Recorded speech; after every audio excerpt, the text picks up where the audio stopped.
Sabalenka again puts a big serve in. The backhand return up the line. Anisimova just misses. And Aryna Sabalenka falls to her knees, head in her hands. The world's largest tennis arena still belongs to Aryna.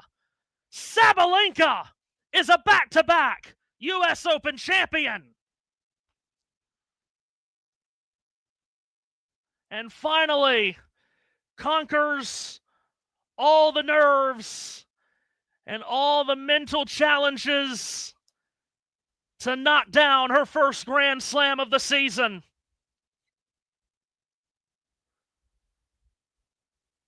The world number one stands alone on top of the mountain in New York as her 7th Grand Slam final yields her 4th major trophy in a year where she's won so much, accomplished so much. The frustrations on the levels of these majors, she gets it done tonight. A 94-minute final that she wins over Amanda Anisimova 6-3 and 7-6. She went straight to her bag to put on a watch. And now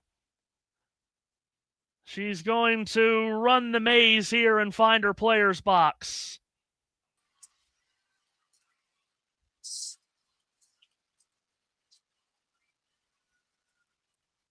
Hey, Matthew. Hello. Oh, goodness. What do we think of that? That was some, I think, well-deserved drama. You know, I was happy that we at least got to a tiebreak. We got to see Sabalenka, try and serve it out and fail. And, you know, obviously down 1-love in the breaker. And next thing you know, she's up 5-1. And it was, a lot more easy on the nerves for her. But job well done to Sabalenka. Very deserving of this title and definitely the best hardcore player in the women's game. By a lot, I think you'd have to say. Yep. It is. I am just noticing how dark it's gotten around me.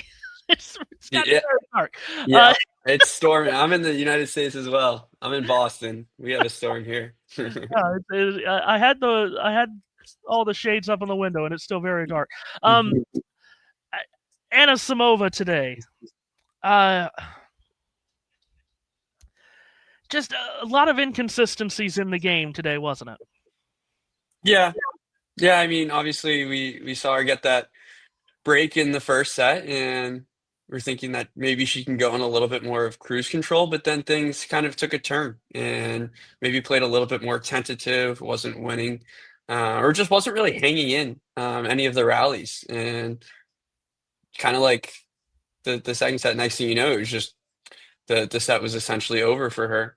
Didn't do a good enough job on her first serves, and I think Sabalenka, credit to her, stayed very locked in, stayed poised, because you know how much emotion is going on the other side of the court with Anisimova, struggling with the second serve and talking to her team a lot. So I think you have to also, tip your cap to Sabalenka for holding her nerve, not letting the moment get too big. Obviously, a lot more experience than Amanda, and I think that paid off today.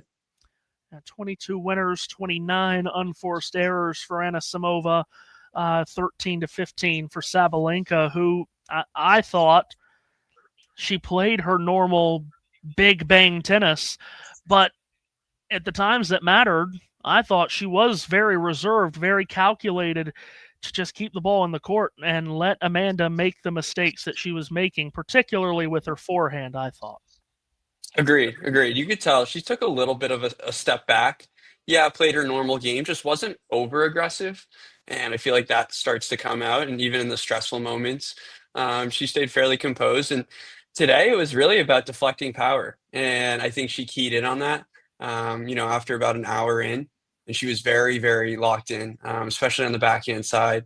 If she got a cross-court ball, she wasn't the one to change as much lines. And I didn't think she would be. It was Amanda who was kind of, looking to dictate more and get Sabalenka on the move, but she's so good, Sabalenka, on that return pickup when it's at her feet. Amanda wasn't returning poorly. Just the ability to deflect pace to the open court was so impressive and crucial, and especially on that backhand side, going up the line, Sabalenka had a few clutch backhands that paid dividends on her end. Yeah, I think you made the best point right there. Is Amanda, I thought, returned really well at times today, but boy, I just Sabalenka picking balls up off of her shoelaces just about. Um, but I did, conversely to that, I did think that, especially in the first set, it didn't feel like Amanda could place second serve returns. She had a lot of looks at second serves and just tried to go too big on them, I thought. Yep, yep. Even in that tiebreaker there, obviously a little bit more recent than early in that first set, but up one love, getting a second serve, tries to play the backhand down the line, missed it by a ball, but still you did your hard part by getting the first point away with, and at that point you want to make Sabalenka play, right? And even on the second, or it was the third point, the 1-all point, got a second serve and looked to go big on the return on the forehand side, and missed. So. Yeah, some decision making. I would maybe errors, but yeah, maybe going a little bit too big, trying to win the point too early. And I think Yeah. those crucial times you have to, trust yourself, trust your training and what's gotten you here. Yeah, I agree. End of the Grand Slam season on the women's side. I think I've talked about in the last two Sabalenka matches how close she was to winning three or all Yep. four of these things. But going towards the end of the season and then to the start of next season in the Australian Open, I think you look at Sabalenka as a player that can win multiple slams again next year easily, if only just because two of them are on the hard courts. Right, right. Obviously, you got an opportunity to start strong in Australia, but she just been dominant this year. To be honest, I don't know what the exact numbers is, but in terms of the events she's played, I think she went deep in 85% of them. And when I say deep, I mean particularly a final, but even the semis. Just super, super consistent year. Did well in the big events, and obviously kicking herself after losing to Anisimova in that Wimbledon semi. It was a grueling match, and thinking about how the final went in Wimbledon, I think that was a little extra motivation for her coming into the U.S. But does a good job, defends her title, and yeah, no reason why she's not a multiple major winner each of the next few seasons. I know so much of the tennis conversation is about the slams, and obviously, you living stateside, you know that extremely well. When it comes to the media, it's only a four event calendar for so much of the media over here. But what are your thoughts on the end of this season and going into 2026 for Amanda? Yeah, I mean, I think at the end of the day, you have to be, hold your head high and understand this is such an amazing year, such a comeback year for Amanda. I think if you told her that she would get to, the Wimbledon final and the U.S. Open final, she would definitely, think it's a great season regardless of the result. But now she has that experience and has that feeling of losing and being there, but also the journey to get there. And that's kind of what I think we circle the most with Amanda Anisimova. And I just think her hardcore game, similar to Clara Tauson, kind of a coming out party in 2025. The big ball strikers having a lot of success throughout the calendar year across surfaces, and definitely has to be important. And obviously, thinking about the live rankings, I don't know what they are off the top of my head, but going into the Asian swing, another opportunity with quick, typically low bouncing quick courts in Asia, and then eventually getting to the WTA finals. Definitely be a top player there as well. Jake says he's heading out. Great to have so many in the comments here as the match went on. Any other final thoughts before we head out? All good with me, Matthew. Thanks so much for doing this, and look forward to seeing you again. Absolutely, you as well. So we will go ahead and pop out of here then. It was a fun women's tournament here, just incredibly fun women's tournament. I said on Thursday the Final Four was as good as it got.